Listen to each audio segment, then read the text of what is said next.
Welcome to another edition of Resilient Living Podcast, a show dedicated to improving quality of life for both people and planet through liberation and independence, moving you from surviving to thriving and living life on your own terms. Today's episode 03, and I wanted to talk about life changes and sacrifices for the hustlers. And don't worry, this doesn't mean that if you work a 9-to-5 job that you're not included in there, because in my book, we're all hustlers. Before we get started, I want you guys to please forgive me for the background noise. This is my work commute in my 7.3 liter pickup truck. It's the only time I get to podcast in my mobile studio, so that's what we got going on. But that's the life of a hustler right there. You try to fit in everything you can wherever you can. And I want to talk a little bit about changes that I would make, some like hacks and tricks, tips, things that I've used. I've been hustling pretty much almost my whole entire life. And I think that a lot of you, even 9-to-5ers working, employees, you don't realize that you're hustling too. And that's probably why you're so tired and sometimes frustrated. So what can we do to make things easier?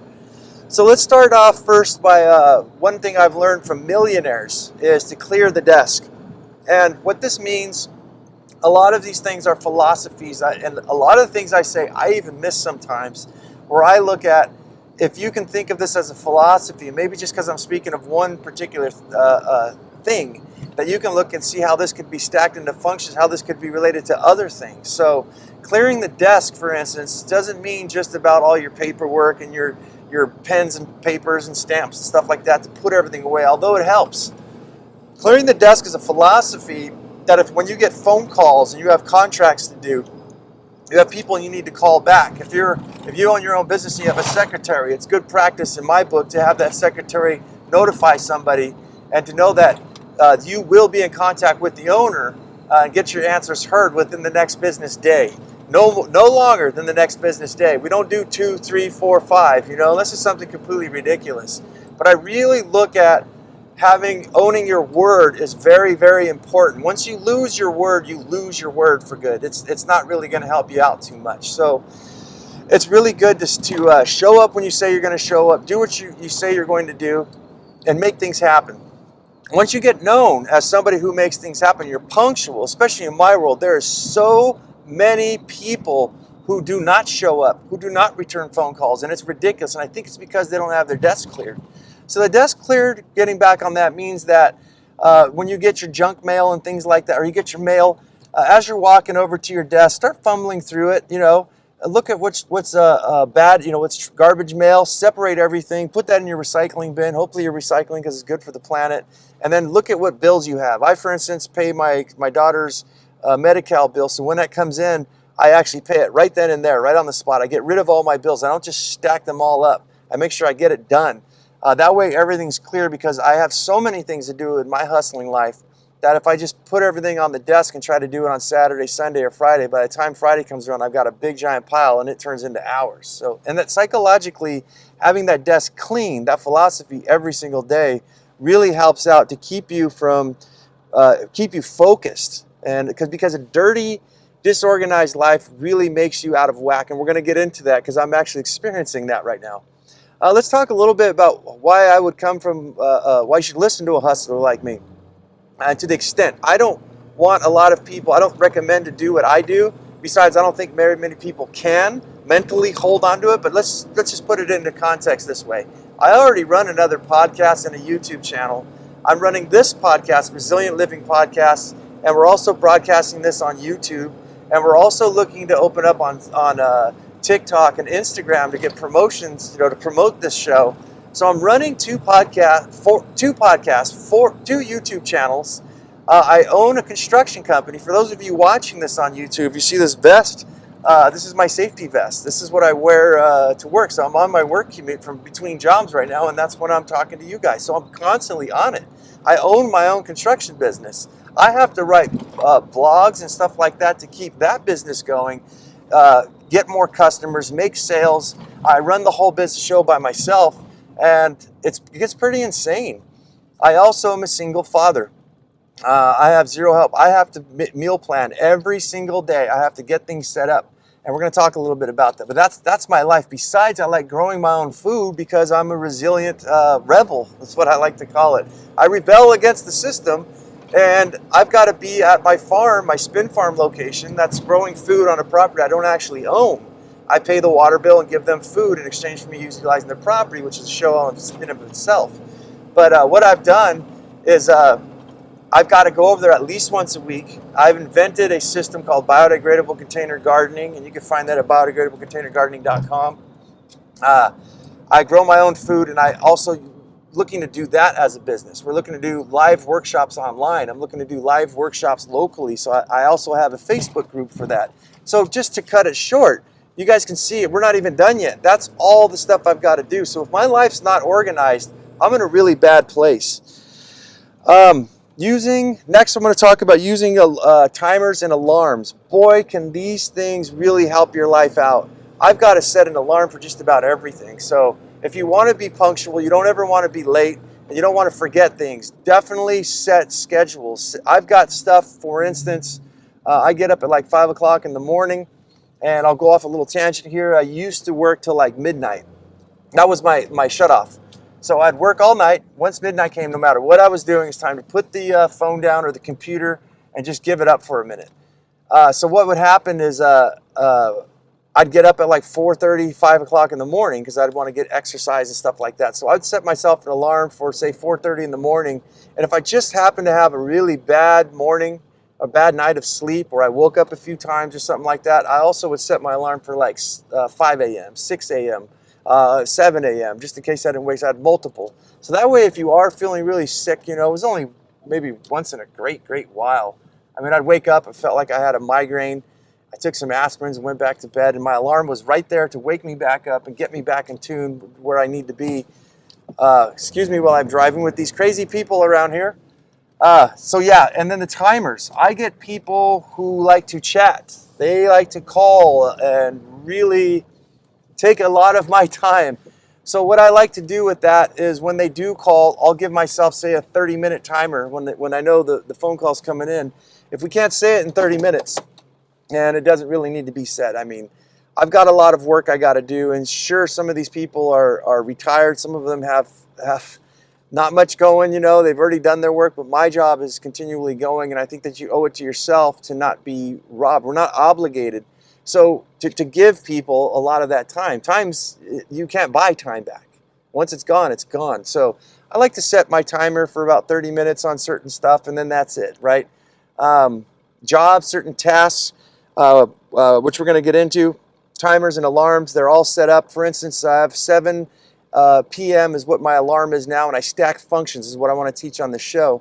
And what I do at 7 a.m., I know to shut off my advertising for my construction business. I also know that's time to get my daughter's hair brushed and teeth brushed and everything washed and all that kind of stuff. Get her all ready for bed. Maybe tell her a bedtime story or something like that. Get her off to bed, and then I go back to work till about 8, 9 o'clock. So that's how I utilize my alarm systems. Moving forward, I want to talk about cutting out unnecessary tasks. I used to have a dog, and my dog would take 30. I loved her to death. She passed away. I still love her. But I used to walk her in the morning and walk her in the evening, and that dog took about 30 minutes to walk early in the morning, and she took about 30 minutes to walk in the evening. And a lot of this, when we look at, I'm not saying my dog was an unnecessary thing. She passed away, and that's where I look. Would I want to get another dog? No, I owe that animal that time. We're not even talking about love-ins and grooming and feeding and stuff like that. Point is, I want to make this short, is that if we look at that hour every single day, and granted it's more than an hour, I know that. But when we add that up 7 days a week, that's 7 hours. I know for a fact that there was probably an extra 15 minutes, 20 minutes more than that. But let's just consider 8 hours. That's an entire 8-hour working day. That's like you on Monday at your job from 9 o'clock to 5 o'clock. You have to spend time with this animal. In the dream world, you'd be able to get it all done once a week and not have to do anything. So think about these tasks that you have in your life. And before you introduce anything else new, especially when you're hustling, can you handle it? When you get in this philosophy, as I told you guys, and you start to look around you at what's going on, you start to visualize and see, well, now I see other things. These are unnecessary tasks. And if I can cut 15 minutes here, 5 minutes there, 10 minutes there, you start adding it up towards the whole week. And voila, what happens? you may have an entire 8 hours. I would say if you're not a hustler, you may be able to use this for just taking a day off. Imagine if someone said once a week, if you just cut these things out for 8 hours, you could sit and do nothing. You would really, I think you would really enjoy that. So whether you're an entrepreneur, you own your own business, or you're working for somebody, we're all hustlers, as I said. You get home, you're tired, you got to make dinner, you've got to run a household, or you're just flat out, you've been sitting in traffic, you're stressed out. And if you're in something that you don't want to be in, and you're trying to work like me, you're trying to get out to create new businesses for yourself, especially when you're middle-aged, I think it takes a lot of work. Actually, I know it takes a lot of work. So we need things organized. Let's move on to the next one. Getting less sleep, I think, is it's a bad one. This is the part that I don't recommend to everybody. As I told you guys, getting 4 or 5 hours of sleep a night makes you feel like you got pneumonia as the time progresses, and that's something you don't want. I do it intermittently, like every once in a while. I'm working like 14, 16-hour days. If I'm not doing construction the entire day, I can allow myself to do this, and especially if I don't do construction the next day. Get naps in between. But one thing I'd recommend for you guys is to try vitamin B12. That will definitely help you. I take my about 5,000 milligrams of vitamin C every day when I was doing this. I did this for about a year. I would take turmeric and multivitamin 3 times a day. That's my cheat sheet. Beyond, I have so many things that I can share with you guys, but I just figured I'd pick some of the important ones, and it's hard to figure out which ones are the most important because they all pretty much are. But I can't think of nothing more important than not getting sick and ruining your life in the hustle. So again, not for everybody, but if you are going to try it, definitely need to keep yourself healthy. Running a household. I'm a single father, and for those of you who know, I have a special needs kid, and diaper changes and things like that. I've got to brush teeth, even though, we're up there in age. So it takes a lot. I would say probably the biggest advice that I could give somebody is meal prepping. I think that's what takes the most. You get home, right? What's the worst thing that you got to do? You just got home, it's evening time, now you got to make dinner. You don't know what to make, you don't know what you have. That's why it's good to get into what I use is a Instant Pot. One pot, it's a pressure cooker. We got an air fryer. So that's when you can get like a whole chicken, and you can throw that in a pot, pressure cook it for about 20 minutes or so, I forget what it was. Put the air fryer on, spray it with oil, crisp up all the skin, put some seasonings, and voila, you have a healthy homemade meal, and you have it for a fraction of the price that it would cost you at the grocery store, or even better yet than a restaurant. So getting those hacks, trying to automate whatever you can in your life before you get going as far as your household and everything is probably the best thing one of the best things I think I can share. So the last thing that I have here before I let you guys go is that what would I do different? And what's happening, my experience is that's I got frustrated the other day, last week. It's been happening. I got too far, right? You guys, I organized everything in my tiny home. I live in about 250 square feet, and I had everything organized, and then I didn't clear my desk every day. There was some days I just could not. Us special needs families, we're a lot different than most people. But there was days I did not, days that I got lazy, and all of these things started to accumulate. And I have a trailer full of tools and materials, and it is so bad that 50% of the things in there I can't really, well, I wouldn't say that bad. I'd say about 25% of my gear, my tools and stuff like that are completely disorganized. Now my storage containers, I live in an RV park full time. I run everything out of there, but I have these large, like a 40-foot storage container, which I put all my gear and extra materials and stuff. It is such a wreck right now where I can't find anything. I can't even barely walk through the place. And what would I do different is I would have created better shelving. I would have invested in totes and things like that, boxes. Same thing I have to an extent inside my house where the disorganization is getting so bad where there's certain things I can't find and it accumulates really, really fast. You think that you're just going to drop something in one place and come back and take care of it later. It doesn't happen that way. So what I'm finding is that what I would do different is having a very good organizational boxes, envelopes, Ziplocs, whatever you can. Get all that done first, because once you're in the hustle, it's very hard to stop. You almost can't. I've got business calls, clients coming in right now. I have a lot of things that I need to stay up on, and it's crazy. I didn't even mention to you guys all the businesses and things that I'm involved with and what I'm starting. So, and it's not like you can just leave it alone for a week or two, you know? You start losing momentum and things. You start losing money, and you have to keep it up. So what I would do different is really go through, even in a tiny house the way I live, simple living. I'd say minimalist-ish, more like essentialist kind of lifestyle design. I would have gone through and really just organized everything. And I mean, go through everything and just simplify. If there's stuff you're not using, box it up, put it away in storage, make sure you label it, make sure you got it stacked in an area where you know where you can find it and it's easily accessible. Because that's what causes, I think, a lot of stress, a lot of anxiety, depression, and low performance. Is when you're disorganized like that, you can't really function that well. When things are cleaner psychologically, it's proven that you feel a lot better, right? So yeah, very difficult stuff. I hope that brought you guys some value. If it did, please like and subscribe and all that kind of stuff. Give me a thumbs up and a review if you really want to help me get the show going.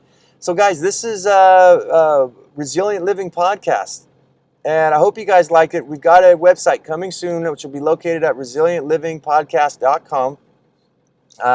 We also have right now, if you want to comment on this show, Resilient Living.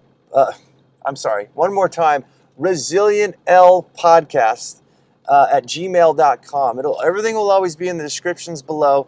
You guys want to get a hold of me, it's Resilientlpodcast gmail.com, and comment. Let me know what you guys want to hear about, what you guys think about the show. Pick a subject, and I'll actually cater to what you guys want. I've got a lot to say, and I'm glad to have you guys here, and I can't wait to do more. Guys, go out there and have yourself a near-life experience. Don't lose your muchness. Carry on the fire. And human up.